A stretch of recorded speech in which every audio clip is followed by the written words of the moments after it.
Bismillahirrahmanirrahim. Assalamualaikum warahmatullahi wabarakatuh.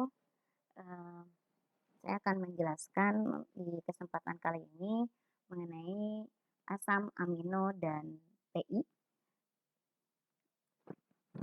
Nah, asam amino itu merupakan penyusun dari protein, di mana asam amino itu sendiri itu merupakan senyawa organik yang mengandung gugus amino yaitu NH2 dan gugus karboksil yaitu COOH. Jadi ini merupakan struktur dasar, dari asam amino, di mana C ini merupakan C alfa, jadi C asam amino.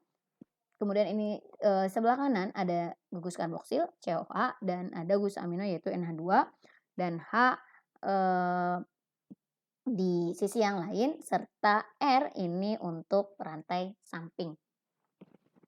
Nah, 3 tangan dari atom C itu akan selalu mengikat gugus yang sama yang selalu dipunyai oleh semua asam amino.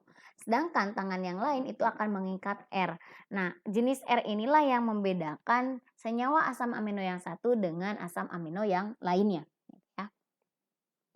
Nah, penggolongan asam amino, berdasarkan struktur dasar itu dibagi menjadi yang pertama ada yang mengandung rantai karbon alifatik, yang kedua mengandung hidroksil, kemudian yang ketiga ada atom belerang, jadi tidak semua asam amino mengandung atom belerang, kemudian yang keempat itu mengandung gugus asam dan juga amidanya.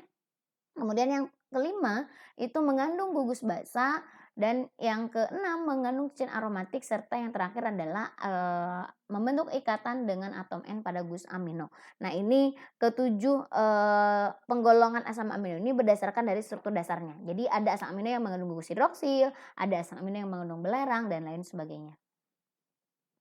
Nah, sedangkan, asam amino, itu sendiri selain dibedakan berdasarkan struktur, juga dibedakan menjadi esensial dan non esensial gitu ya.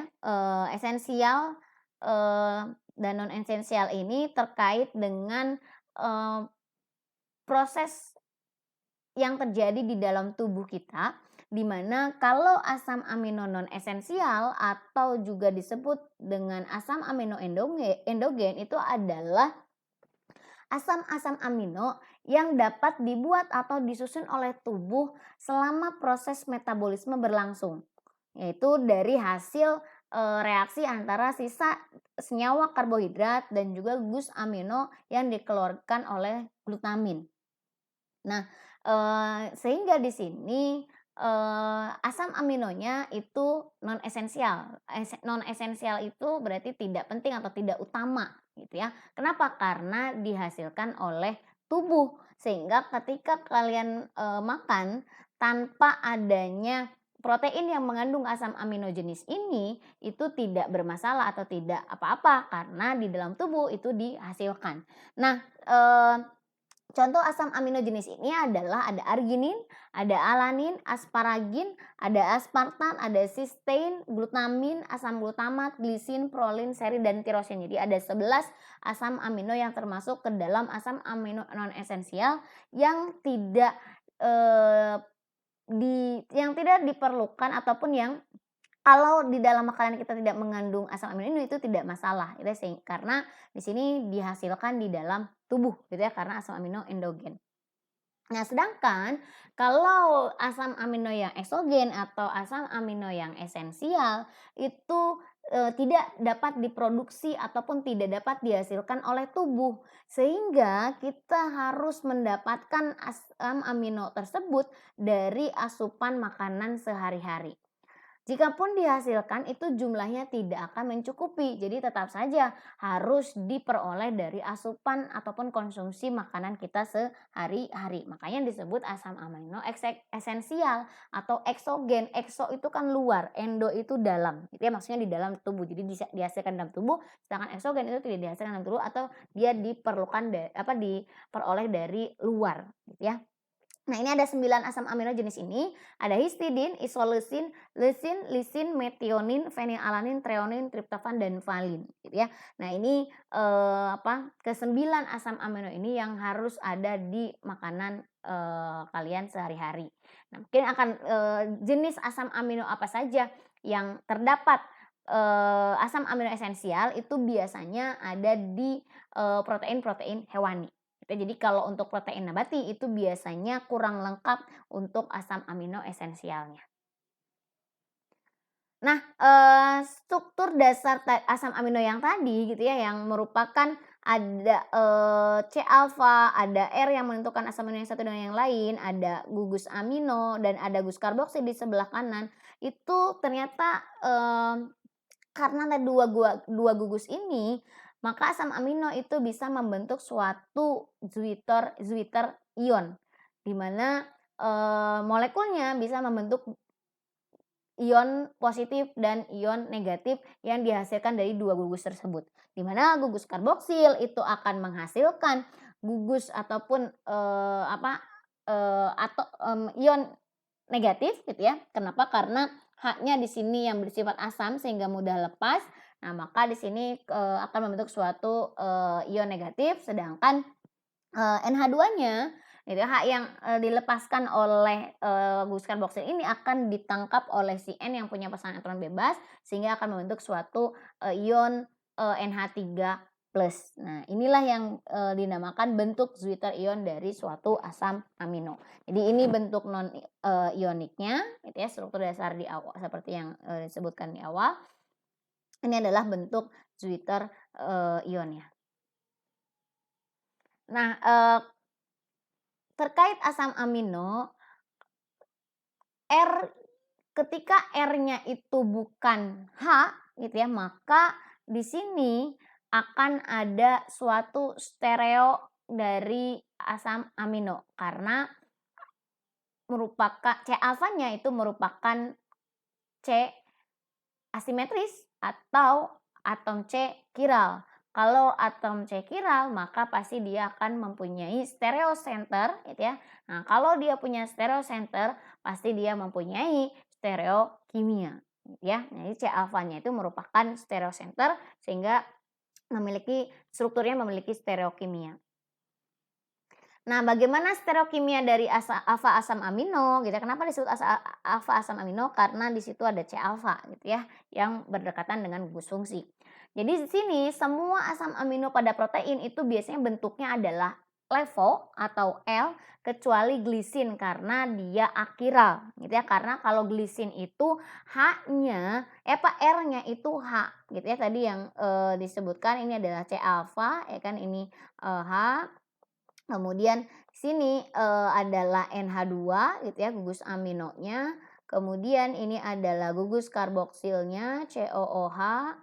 Kemudian di sini adalah gugus atau rantai sampingnya R. Kalau di sini R-nya adalah H, nah maka pastikan ini C-alfanya bukan chiral, ya kan? Sehingga di sini, C-alfanya adalah akiral. Nah, ini adalah untuk ketika R-nya H itu adalah asam amino glisin. Nah, contohnya ini untuk alanin yang merupakan C-alfanya adalah C chiral gitu ya. Nah, ini akan, ada di posisi levo. Nah, bagaimana cara menentukan levo dextro di asam amino? Kalau di glukosa gitu ya, atau di, gula gitu ya, kita menentukan dextro, levonya dari gliseraldehid gitu ya, yang dimana ada gugus OH-nya. Gugus OH yang terikat pada C asimetrinya berada di sebelah kiri berarti levo, gugus OH yang terikat pada C simetri pada gliseraldehid terikat berada di sebelah kanan berarti itu dextro. Nah, kalau untuk asam amino sendiri, levo dan dextronya kiri dan kanannya itu dilihat dari, gugus, NH3 plusnya atau NH2-nya. Kalau dia terikat di sebelah kiri, pada C-alfa asam aminonya, nah maka ini akan disebut dengan, dengan stereo levo asam amino. Sedangkan kalau, NH3 positif atau NH2-nya berada di sebelah kanan dari C asimetris, maka disebutnya adalah dextro ya. Kalau untuk gula itu yang banyak ditemukan dalam bentuk dextro, tapi kalau untuk asam amino ditemukan dalam bentuk levo. Nah, terkait dari stereo center gitu ya, maka, selain ada dextrolevo juga bisa direpresentatifkan dengan adanya, R ataupun S. Nah, di sini semua asam amino yang L itu biasanya S, gitu ya. Semuanya adalah S gitu ya bentuknya, stereonya. Nah, kecuali cysteine, di mana cysteine itu R, apa namanya, stereonya, bentuk, geometrinya gitu ya. Di sini, kita contohkan adalah leucine dan cysteine. Kalau leucine itu kan, selain cysteine gitu ya, berarti dia, stereonya, geometrinya adalah S, sedangkan kalau cysteine adalah R. Nah, bedanya apa sih maksudnya? Nah, ini kita lihat RS itu mengacu pada aturan dari Chan-Ingold-Prelog gitu ya, Chan-Ingold-Prelog terkait, mana yang menjadi prioritas ya kan. Nah, kita anggap prioritas yang terendah itu di akhir gitu ya, di ke belakang, maka kita harus menentukan, 3 prioritas yang lain, 3 gugus prioritas yang lain, di mana itu berdasarkan Chan-Ingold-Prelog gitu ya. Nah, ketika lihat di sini gitu ya, nah ini adalah bentuknya kenapa ini adalah R gitu ya. Nah, kita lihat di sini, ini S mohon maaf. Nah, ini kan adalah cekiralnya. Berarti ini gugus-gugus yang jadi di sini ada terikatnya satunya adalah yang ke belakang adalah H gitu ya. Tangan yang lain. Maka di sini kaitannya ini adalah ada CH2 ya kan. Di sini ada C dan mengikat karbonil, kemudian ada N.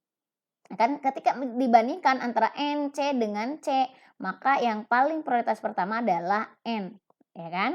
Kemudian selanjutnya C, tapi C yang apa? Yang mengikat karbonil, ya kan dibandingkan ini tidak mengikat karbonil. Karena C itu C-nya karbonil gitu ya, karena mengikat O. Sedangkan kalau ini mengikat C yang lagi. O dengan C itu akan prioritasnya lebih tinggi O, gitu ya. Ini kalian bisa melihat bagaimana peraturan Chan-Ingold-Prelog dari organik gitu ya. Yang pertama adalah menentukan dari nomor atomnya. Nomor atom yang paling besar itu akan menentukan prioritas yang tinggi. Nah, maka urutannya nih 1, ini 2, ini 3 ya kan. Berarti urutannya di sini kan. Nah, berarti dia akan berlawanan jarum jam. Jadi kalau berlawanan jarum jam, arah putarannya untuk geometrinya adalah S. Sedangkan kalau yang searah dengan jarum jam itu geometrinya adalah R. Contohnya adalah cysteine ini. Nah, di sini prioritas yang pertama itu adalah N, ya kan? Nah, kemudian prioritas yang kedua, prioritas yang pertama adalah S, ya kan di sini. Jadi bukan N. Kenapa? Karena S dengan N nomor atomnya paling lebih besar S itu. Jadi ini S sebagai prioritas yang pertama, N prioritas yang kedua, dan C prioritas yang ke mohon maaf. Ya N prioritas yang pertama, kemudian S prioritas yang kedua, dan selanjutnya prioritas yang ketiga adalah C gitu ya. Sehingga karena di arah putarnya searah jarum jam, maka ini dinamakan R gitu ya. Nah, di sistem RS itu mengikuti kaidah Chan-Ingold-Prelog sama seperti pada penentuan gliseraldehid gitu ya. Jadi cari prioritas yang tertinggi di mana ditentukan dari nomor atom gitu ya dan lain sebagainya. Kemudian kalian harus menentukan prioritas yang terendah yang harus berada di membelakangi bidang gitu ya. Nah, yang ini terendah itu harus membelakangi bidang, dan nanti kalau searah itu R gitu ya, kalau berlawanan jarum jam itu S. Nah, kita tahu bahwa urutan asam amino itu menentukan bentuk dari protein gitu ya. Dan di dalam tubuh kita ada 20 asam amino yang menyusun protein, di mana antara asam amino yang satu dengan asam amino yang lain itu dihubungkan melalui ikatan peptida.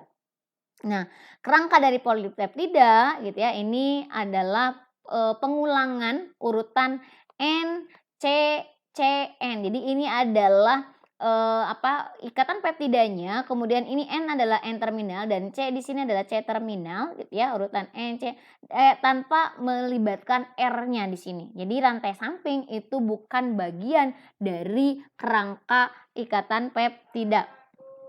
Nah, ikatan peptida di sini dapat dibentuk melalui reaksi antara gugus amino dan gugus karboksil.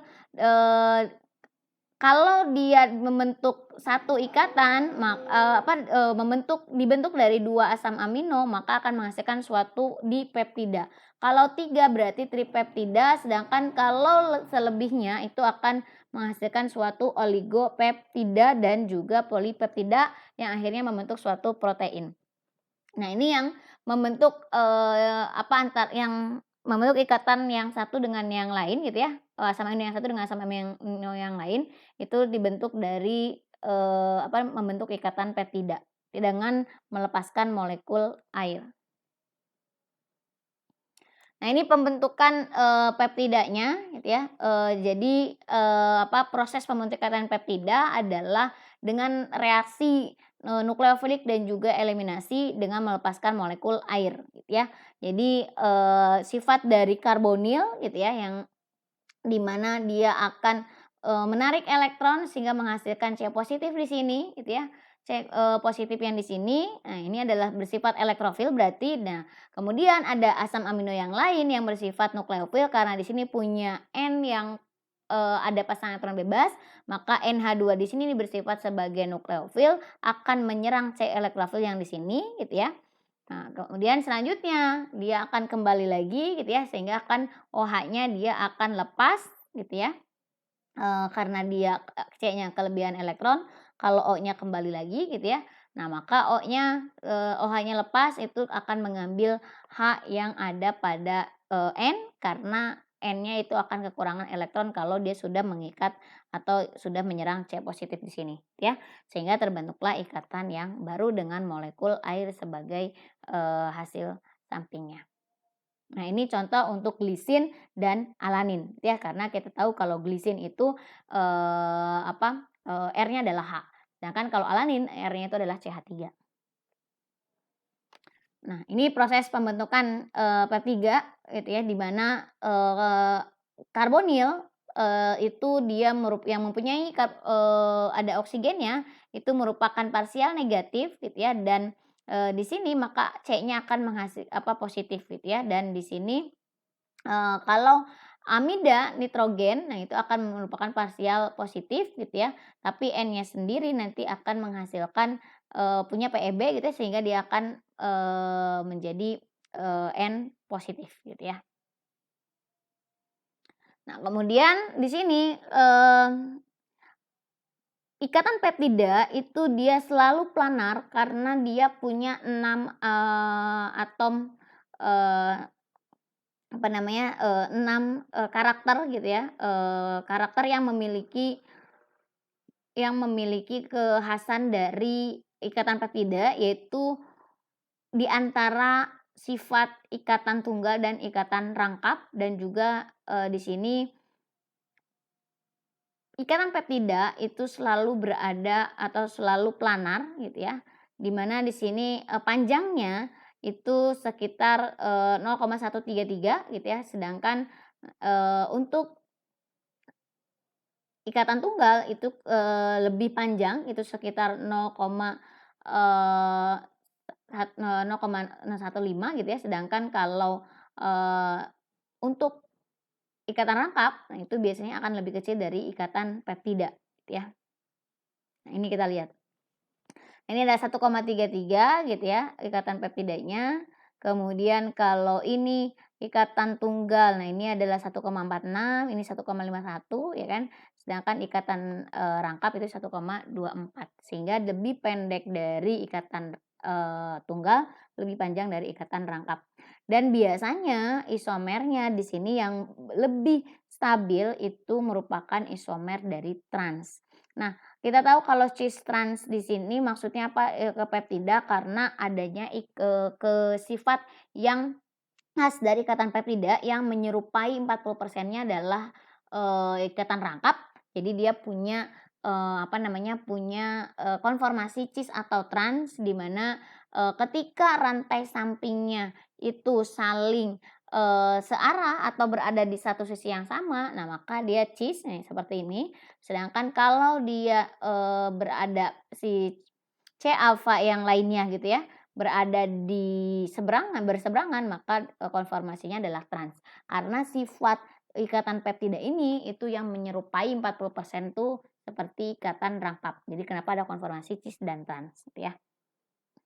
Nah, ini merupakan kerangka dari peptida yang tersusun dari asam amino gitu ya, selalu terjadi N, C alfa, C, N dan seterusnya gitu ya. Jadi ini adalah N terminal dan ini adalah yang sebelah kanan C terminal.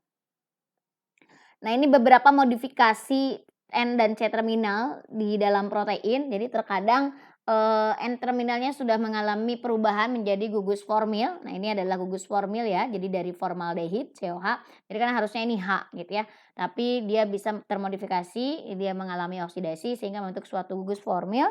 Nah, sedangkan bisa juga selain formil itu ada asetil, ini adalah gugus asetil atau dimodifikasi di C terminalnya yang harusnya ini OH itu menjadi NH2 ya, jadi amida. Nah, kemudian ini adalah beberapa asam amino yang tidak terdapat dalam protein. Ya, jadi ada ornitin, ada homocysteine, ada homoserin, ada citrulline dan seterusnya gitu ya. Di mana fungsinya itu biasanya bisa dalam sebagai zat antara ataupun juga sebagai hormon. Ya, ini adalah asam amino yang di luar dari 20 yang tadi disebutkan. Nah, 20 ini gitu kan, ini adalah struktur dari asam amino, yaitu ada metionin, disingkat untuk satu hurufnya adalah M, kemudian ada isoleucin, I, valin, V, leucin, asam aspartat, asam glutamat, kemudian glutamin, asparagin, triptofan gitu ya, tirosin, fenilalanin dan seterusnya gitu ya. Ini 20 asam amino yang ada di dalam tubuh. Nah, ini yang harus diketahui oleh kalian ke-20 asam amino tersebut, di mana masing-masing itu ada yang bersifat hidrofilik, ada yang bersifat hidrofobik karena merupakan asam amino nonpolar, sedangkan untuk hidrofilik itu asam amino yang polar. Nah, ini terkait dari singkatan yang 3 huruf dan ada yang 1 huruf gitu ya. Jadi asam aspartat disingkatnya ASP itu adalah D gitu ya. Kemudian glutamat, dan seterusnya gitu ya. Itu yang menjelaskan terkait dengan singkatan dari asam amino itu sendiri. Nah, kemudian ke-20 struktur tadi bisa dibedakan menjadi hidrofilik dan hidrofobik. Nah, lebih rincinya lagi gitu kan, yang hidrofilik tadi itu ada yang muatan negatif gitu ya, ada yang muatan positif gitu ya, ada yang memang tidak bermuatan untuk yang polar. Sedangkan kalau untuk yang hidrofobik, yang non-polar, nah ini ada yang alifatik dan ada yang aromatik gitu ya. Jadi hidrofilik dibedakan menjadi netral gitu ya, muatan positif, muatan negatif, sedangkan yang hidrofobik itu alifatik dan aromatik gitu ya. Ini yang alifatik itu ada 7, ada glisin, alanin, prolin, valin, metionin, isoleucin, leucin gitu ya. Sedangkan untuk yang polar tapi tidak bermuatan itu ada serin, treonin, sistein, asparagin dan glutamin. Kemudian untuk polar yang bermuatan positif itu kenapa bermuatan positif? Karena di sini ada NH2 ada gugus amino yang lain selain dari struktur dasar dari asam aminonya. Sehingga muatannya pasti positif. Sedangkan kalau untuk yang bermuatan negatif itu pasti ada bentuk asam lagi gitu ya. Jadi asam aspartat dan asam glutamat itu pasti muatannya negatif karena ada asam. Dan ada 3 asam amino yang mengandung cincin aromatik yaitu fenilalanin atau F, tirosin atau kalau 3 hurufnya adalah P, tirosin, tir gitu ya, T dan triptofan adalah atau TRP gitu ya. Triptofan ini adalah ketiga asam amino yang mempunyai cincin aromatik, yang lainnya tidak punya. Nah, ini adalah hubungan di antara asam amino yang tadi gitu ya. Jadi ada yang hidrofilik tadi sebutkan, ada yang hidrofobik dan ada juga yang netral. Netral itu masuk ke hidrofilik juga yang muatannya netral. Nah, kemudian karena ada karakter tertentu gitu ya kalau kalian tadi perhatikan dari strukturnya, nah ternyata di sini ada, sifat pada sistein. Nah, selain tadi R-nya konformasinya itu berbeda sendiri gitu ya, semuanya adalah S tapi kecuali sistein, karena sistein ini mengandung atom S gitu ya di dalam, strukturnya, sehingga bisa menghasilkan suatu ikatan disulfida antara, eee, sistein yang satu dengan sistein yang lain gitu ya. Nah, kemudian kalau yang asam amino yang mengandung gus hidroksil, nah ini biasanya ada contohnya ada serin, treonin, dan tirosin. Nah, ini kalau mengandung gus hidroksil maka biasanya akan menunjukkan sifat kebasaan gitu ya. Karena hidroksil kan bersifat basa, maka pAKA-nya itu biasanya akan lebih tinggi gitu kan. Karena semakin tinggi, semakin besar pKa, maka tingkat kebasaan akan semakin tinggi gitu ya. Berbeda kalau yang tidak punya gus hidroksil, pasti pKa-nya itu akan lebih rendah dari ini, gitu ya. Nah, kemudian, nah ini karena punya gus hidroksil tadi, nah maka tirosin, serin, dan treonin ini dia bisa mengalami, fosforilasi pada proteinnya gitu kan. Nah, di sini dengan, fosforilasinya itu dari, adanya, ATP. Nah, awal mulanya adalah basa dari enzim, terutama enzim kinase itu akan mengambil H yang ada pada OH dari suatu, asam amino tirosin, serin, atau treonin gitu ya. Kemudian ikatan yang di sini dikasih ke si O menyebabkan O-nya jadi negatif gitu ya. Nah, kemudian yang negatif ini akan menyerang ke P positif yang ada pada ATP. Nah, fosforilasinya itu berasal dari, ATP. ATP itu adalah bentuk energi yang ada di dalam tubuh kita gitu ya, adenosin trifosfat. P ini bermuatan positif sehingga akan diserang oleh O negatif, sehingga terbentuklah, ikatan gitu O dengan P, dan di sini karena kelebihan elektron maka di elektronnya dikasih ke si O, maka dia akan putus lepas sebagai ADP dan juga ada residu asam aminonya, yaitu fosfotirosil kalau untuk yang ini ya. Nah, kemudian juga ada, asam amino yang tidak biasa termodifikasi, itu yang, tadi saya sebutkan salah satunya yang tidak terdapat pada protein gitu ya. Nah, ini ada 4-hidroksiprolin, ada ornitin, citrulline, dan lain sebagainya. Jadi ini adalah beberapa contoh asam amino yang, termodifikasi, yang tidak biasa, yang biasanya tidak, terdapat pada protein dalam tubuh. Nah, ini beberapa sifat asam amino ya kan, setiap asam amino memiliki, memiliki sifat tersendiri gitu ya, termasuk di sini masing-masing, pKa-nya. Karena ada gus hidroksil gitu ya, yang treonin, serin, itu dan tirosin itu akan menghasilkan, pKa-nya akan yang lebih tinggi sehingga lebih bersifat basa gitu ya. Dan ini beberapa singkatannya 3 huruf atau 1 huruf. Ini, terkait yang tadi gitu ya, masih, terkait dengan sifat fisik dari suatu asam amino dalam protein. Mohon maaf. Nah, kemudian, asam amino itu sendiri, ada yang menyerap sinar UV, yaitu terutama yang memiliki cincin aromatik. Karena kita tahu, syarat bisa terdeteksi oleh UV itu harusnya mempunyai gugus atau mempunyai gugus kromofor gitu ya, di mana kalau gugus kromofor itu salah satunya ada ikatan rangkap. Kalau pada aromatik sudah jelas atau sudah pasti ada ikatan rangkap pada benzennya ya kan. Jadi di sini,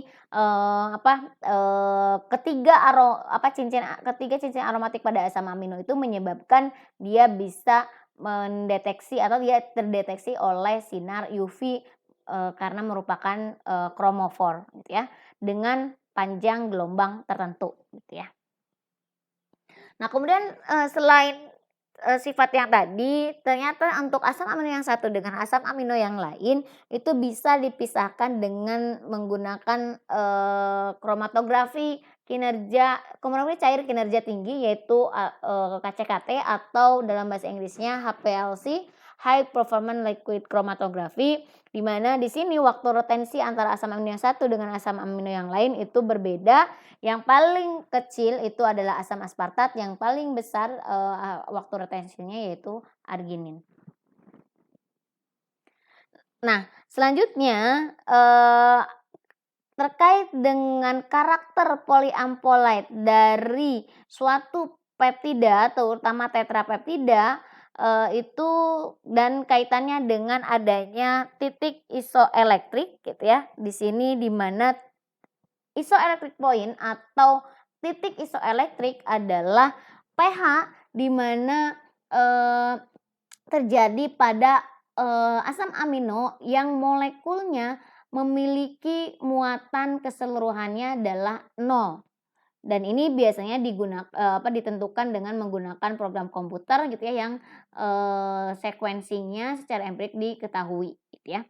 Nah, ini terkait contohnya adalah tetrapeptida gitu ya. Nah, ini suatu ada glutamat, alanin, dan glisin dan listein gitu ya.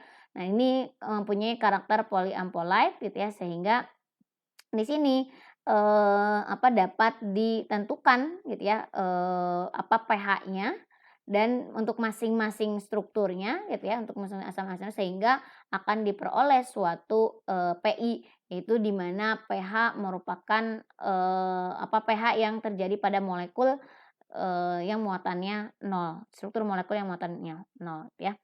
Antara PI untuk asam amino ataupun juga untuk protein yang berbeda itu akan memiliki PI yang juga berbeda gitu ya. Ini adalah untuk protein pepsin, ada albumin pada telur dan lain sebagainya. Nah, kita lihat contoh bagaimana kalau secara eksperimen gitu ya, PI itu diperoleh dari mana, itu dari hasil eksperimen gitu ya, percobaan dan juga dari komputer gitu ya, sehingga akhirnya diperoleh PI. Nah, ini contoh untuk PI dari glisin, ternyata PI untuk glisin itu adalah 5,97. Dari mana sebetulnya 5,97 ini? Nah, ini adalah perubahan struktur dasar dari glisin, asam amino glisin gitu ya. Di mana di sini awal mulanya adalah glisin itu berasal dari struktur yang ini gitu ya. Karena kita tahu kalau glisin itu R-nya itu adalah H gitu ya, maka di sini CH merupakan asam amino yang paling sederhana gitu ya glisin itu, karena dan C alfanya bukan merupakan C asimetris atau bukan C kiral. Nah, maka di sini ketika ada gus amino positif gitu ya, kemudian maka muatan keseluruhan itu adalah positif 1 yang ini ya kan. Kemudian maka dia akan bisa mengalami reaksi, bisa mengalami perubahan strukturnya. Nah, itu OH-nya ketika hanya lepas maka akan diperoleh struktur seperti ini dan muatan keseluruhannya adalah 0 ya kan. Sedangkan ketika di sini H-nya lepas pada NH3-nya, nah maka akan diperoleh di sini muatan yang paling kanan itu adalah negatif. Dan biasanya untuk muatan asam amino di sebelah kiri itu akan bermuatan positif dan yang paling kanan itu akan bermuatan negatif. Dan biasanya 0 itu akan berada di tengah-tengah. Nah, PI ini adalah pH pada saat strukturnya muatannya 0. Maka yang terlibat di sini adalah PK1 dan PK2. Maka PI-nya itu berasal dari PK2 di PK1 ditambah PK2 kemudian dibagi 2. Itu akan merupakan hasil dari PI untuk asam amino yang ini. Jadi 2,34 ditambah 9,60 dibagi 2 itu hasilnya adalah 5,97. Kemudian contoh yang lain, ini adalah ada asam amino untuk glutamat dan juga histidin gitu ya. Nah, ini perubahan struktur glutamat itu seperti ini gitu ya. Nah, kemudian untuk histidin seperti ini perubahan strukturnya. Nah, maka kita untuk menentukan PI-nya maka kita harus pertama-tama adalah menentukan muatan dari masing-masing struktur tersebut gitu ya. Nah, maka kita lihat muatan dari struktur yang sebelah kiri gitu ya. Ini adalah pasti positif 1 gitu kan. Selalu di sebelah kiri itu akan menunjukkan muatan yang positif dan sebelah kanan itu menunjukkan muatan yang negatif. ini positif 1, kemudian ini adalah muatannya 0 ya kan, karena ini positif 1 dan negatif 1 jadi 0. Kemudian ini negatif, positif, negatif, berarti ini adalah negatif 1 ya kan, karena ini 0 dan ini negatif 1. Kemudian ini jadi negatif 2. Maka pH atau Pi adalah pH pada saat molekul di yang kedua ini ya kan, yang terlibat pK-nya adalah pK1 dan pKr. Maka di sini nanti glutamat itu Pi-nya adalah pK1 ditambah pKr dibagi 2. Sedangkan untuk histidin, nah kita lihat strukturnya, ini positif, ini adalah positif 2, ya kan. Kemudian ini negatif, ini positif, positif berarti ini adalah positif 1, kan. Kemudian ini positif, negatif berarti ini 0. Kemudian ini adalah negatif 1 gitu ya. Selalu positif di kanan, di kiri, negatif di kanan. Maka kita untuk menentukan Pi adalah di struktur yang ketiga, di mana yang terlibat adalah PKR dan PK2. Maka Pi-nya adalah 6 ditambah 9,17 gitu ya, sama dengan dibagi 2 sama dengan 7,59. Sedangkan untuk glutamat itu tadi PK1 berarti 2,19 ditambah PKR yaitu 4,25 dibagi 2 yaitu Pi-nya 3,22. Ini untuk menentukan Pi dari suatu asam amino. Jadi harus ditentukan dulu muatan dari perubahan strukturnya. Pi adalah pH pada saat struktur muatan struktur yang 0 gitu ya. Dan pK yang terlibat itu yang di sekitarnya, yang sebelum dan setelah. Nah, ini sebagai latihan untuk menentukan Pi dari asam amino lisin gitu ya. Coba ditentukan berapa Pi dari asam amino lisin. Mungkin itu yang bisa saya sampaikan. Terima kasih atas perhatiannya. Assalamualaikum warahmatullahi wabarakatuh.